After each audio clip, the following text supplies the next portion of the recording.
France and Gibraltar. France winning by 14 goals to nil. It's the largest margin of victory in Euro qualifying history. Gibraltar should be in the World Cup. Luis is with us. Frank, you wanted to talk about this. What in particular did you want to say? No. I want you to congratulate the players, and supposedly they beat the record that we did in 1995 when we beat Azerbaijan 10-0.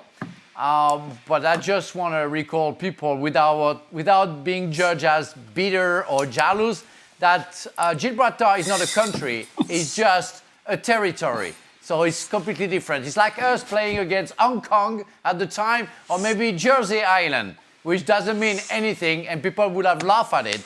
So I don't understand what those territories are doing in the European competition, really. With all due respect with Gibraltar or so many others. So I wonder why Jersey Island doesn't play, why Corsica doesn't play, I don't know, some others, but it doesn't mean anything. So I'm happy for the players. 14-0 is good because the Nice stands where the game was held. Don't see many goals, so it's good for the fans. It's good for France. It's good for the players and some who have scored. But well, really, in France, the press they say, "What a record!" No, it's not a record because again, Gibraltar is not a country. It's a territory. How did you start that sentence, Frank? Not bitter and jealous? I'm not bitter or jealous. It sounds I a had little to bitter say and it jealous. before. Yes, exactly. 300 career goals now for Mbappe. What a time to do it, Frank. Now that's unbelievable. He's only 24 years old. I mean, I understand people who don't like him because he's been outspoken and when you see him playing, and again yesterday, we didn't see him doing many things, but he was capable by doing almost nothing, scoring like 4 goals again. And we were sometimes saying, well, he doesn't really participate to defend, he doesn't run a lot. But do you really need Messi to run? Do you really need Mbappe to run? I don't know. It's a real question mark. I would say that his participation, especially if he goes to another club, and I'm thinking about Real Madrid, he will have to be more involved in some defensive positioning. But otherwise, what can you ask? If the guy can score 3 goals every game without almost running, you cannot complain. I don't want to take this down an Mbappe route for the moment. Luis, I just want to... What was that weird noise? Was that you, Luis? Noise? No, look at that. No. Look at that. It's great acting. What noise? Little baby face coming out. Luis, 14-0. Do you have a problem with that?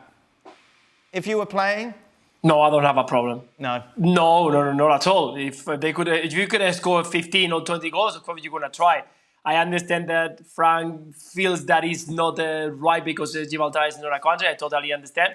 But I think it's a fair result, and France tried to do their best, and that's what they have to do as a national team player, do their best. And I agree with him that even maybe we are not talking a lot about Mbappe, and he didn't get the Ballon d'Or in the last awards. But I think that in the panel, as far as I know, everyone has always have Mbappe highly considered. We think that he's one of the best players in the world, and maybe if he changed to a different competition, maybe if he changed to a different team, we can see the new Ballon d'Or in the coming years. No problem, no? Yeah, I know, we've talked about this before. It's more insulting if you didn't score 14. Yeah, I think the problem is why Gibraltar's in the competition. And actually, as soon as I see the score, I'm thinking, wow, when they open this World Cup up, are we going to see... No, we're not going to see Gibraltar come in, are we? No, we're not going to see Gibraltar, but we're going to get games where it's going to be 4, 5 and 6 that are going to be a waste of time. That's my worry. There's nothing enjoyable about watching it. Yeah, this is not orange slices and juice boxes. This is Euro qualifiers, and so therefore, if you show up and you're France, you play against whoever you have in front of you, and you try to do the best you can because you're representing yourself, your family, and your country. Beyond that, if the other team is not good, if the other team is not up to your standard, that is not your responsibility. That's the other team's responsibility. And so you're going to do your job to the best of your abilities, even if that means taking it to 14 goals. I would also say, if this became a game in which it was just a possession drill just for the sake of possession, just a glorified training session like we saw England against Malta. If you are a fan attending the game, what would you rather see? A possession drill or 14 goals? You take the 14 goals all day, every day. And if you're through on goal and you're a French player, you're Kylian Mbappe, you're Giroud, you're whoever, what are you supposed to do? Turn right back around and keep possession of the ball because we don't want to score goals? That's not how it works. Harry Kane, of course, though, did score, didn't he, in that Malta game? He'll be in action live on ESPN Plus this weekend.